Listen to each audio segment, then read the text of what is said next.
ბატონო შალვა, ძალიან წუხარ, რომ თქვენ შინაარსობრივი პასუხები ჩემს კითხვებზე არ გაგაჩნიათ, არ იცით რა მიზანს ისახავს ეს ცვლილება და ცდილობთ ყველა კითხვაზე, შინაარსობრივ კითხვაზე, რისთვისაც ჩვენ გვიხდიან ხელფას, არიდოთ თავი.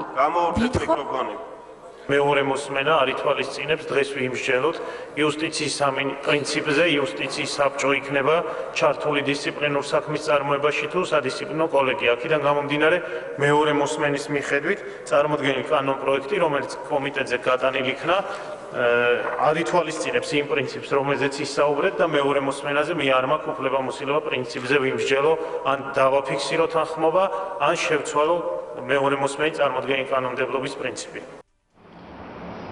კანონპროექტზე მსჯელობა მოგვიანებით დებატებში გადაიზარდა. უმცირესობის წევრები აცხადებენ, რომ ამ კანონპროექტის მიღებით ბიძინა ივანიშვილი და თია წულუკიანი ცდილობენ სასამართლო ტერორი დაამყარონ უმცირესობის ბრალდებებს და შენიშვნებს უპასუხოს უმრავლესობის წევრებმაც.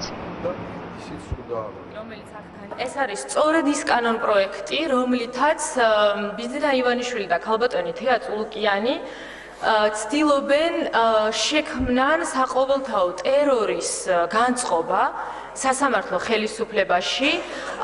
მათ არ იკმარეს ის, რომ სატელევიზიო განცხადებებით კონკრეტულ მოსამართლეებს აცხადებდნენ კრიმინალებად და დამნაშავეებად. ეს ის ხალხი აცხადებს კრიმინალებად და დამნაშავეებად მოსამართლეებს, რომლებმაც თვითონვე კრიმინალები გამოუშვეს ციხეებიდან. ძიმე და ყველაზე კომიკური არგუმენტი, რაც მოვისმინე, იყო ადეიშვილის მოხმობა აქ, როგორც რეფორმების განმახორციელებელ მამად, იმ ადეიშვილის, რომელიც გაქცეულია მინისტრის, რომელიც ბიზნესებსაც კურირებდა ადამიანების წამებაშიც და მათ მიმართ განხორციელებულ კანონქმედებებშიც მონაწილეობდა და რომელიც ასევე მონაწილეობდა იმ ციხის სკანდალში, რომელიც მთელმა მსოფლიომ გაიგო, მაშინ არ შეგხვდათ არც ევროკავშირის, არც ევროპის და არც სხვა ჩვენი ევროპელი თანამეგობრობის.